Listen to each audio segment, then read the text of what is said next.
Unfortunately, House call to the cast and crew of another NBC Thursday night show called Friends. It's become quite a... Anyway, unfortunately, It's time for Ross, Chandler, and Joey, David Schwimmer, Matthew Perry, and Matt LeBlanc to talk about their... Unfortunately, I wasn't there when... Can we get it? Everyone's favorite friends, Rachel, Monica, Chandler, Phoebe, Joey, and Ross. Well, rumors have been swirling about a possible reunion. Okay, stop. Unfortunately, I wasn't there in 1994 when Friends first launched. I heard it was a big sensation, because it has been over the last 20 years still. Haircuts like the Rachel and quotes from the show were seen everywhere. You couldn't escape.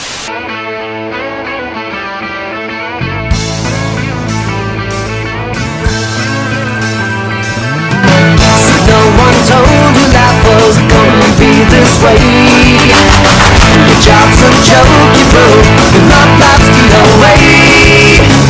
It's like you're always stuck in second gear. Friends is one of the most popular shows in history, and it will forever be.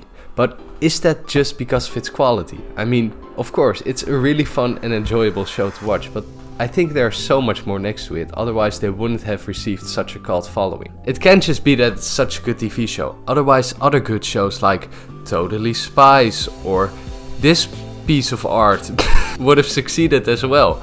But Friends has something more. It has... I think I know what it is. But for that, I want to look at one more new show that... What the hell is this? Extremely popular TV. Good evening and welcome to the late news show. I'm your host Dan, and Friends, the popular, extremely popular TV show, has come back for the 46th time this month. Wow.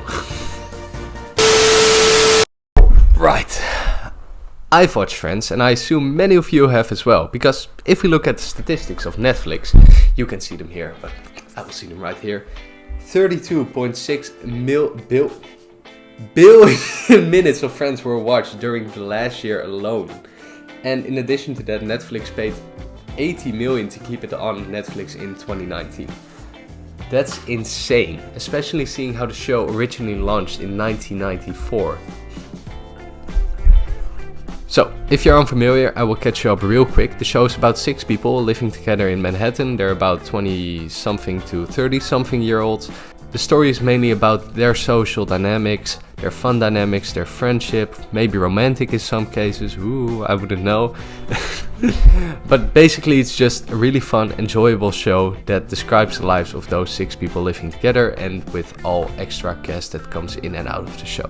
But essentially the show is very fun and enjoyable, it's character driven, and it's a blast to watch. So if you haven't, do it now. That's not what we're here to talk about. We're talking about why the show is so good. Well, for this I did some research, and I want to go through it with you together and see what we've gotten. So, I printed out 12 seconds later. So, I picked up this. This is an 80-page long thesis about Friends the show and the interpersonal relationships that people have with it. And I've read it all for you, and now we're gonna go through it.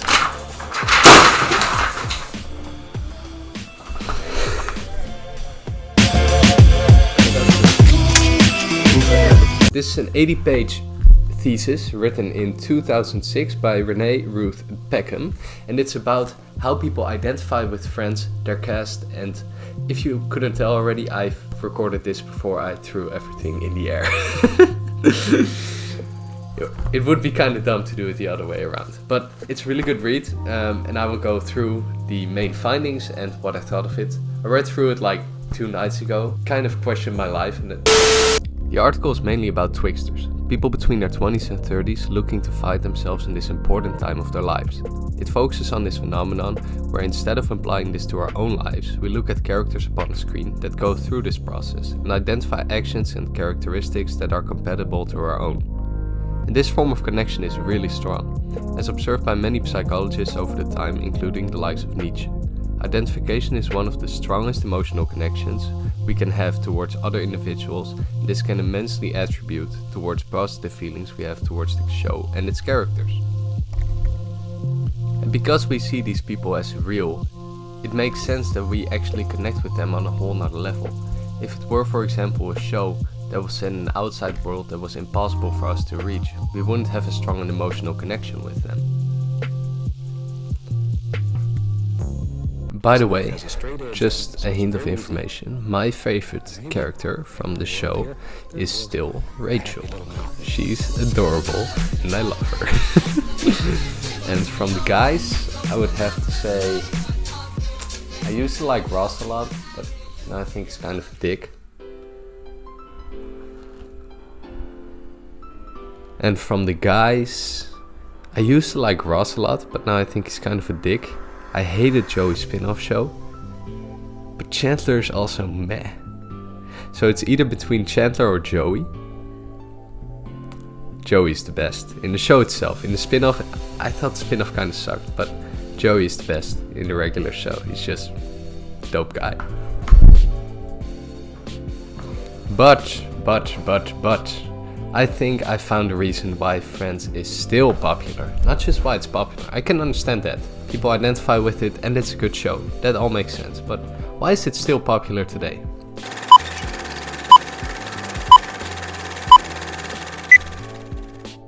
I think Friends is so popular today because it really is timeless. The show is really about its characters, and I know a lot of shows are character driven. But Friends is different, even though they go through the changes that any human does. They don't go through life altering scenarios daily to move the plot forward. In the end, it all comes back to this group of 6 people that enjoy each other's company, and sometimes despise it. And that really is timeless. The joy they experience together is something that people understood 20 years ago and will hopefully still understand 200 years in the future. And that gives me hope for that future. Some of the best moments in life are spent with others.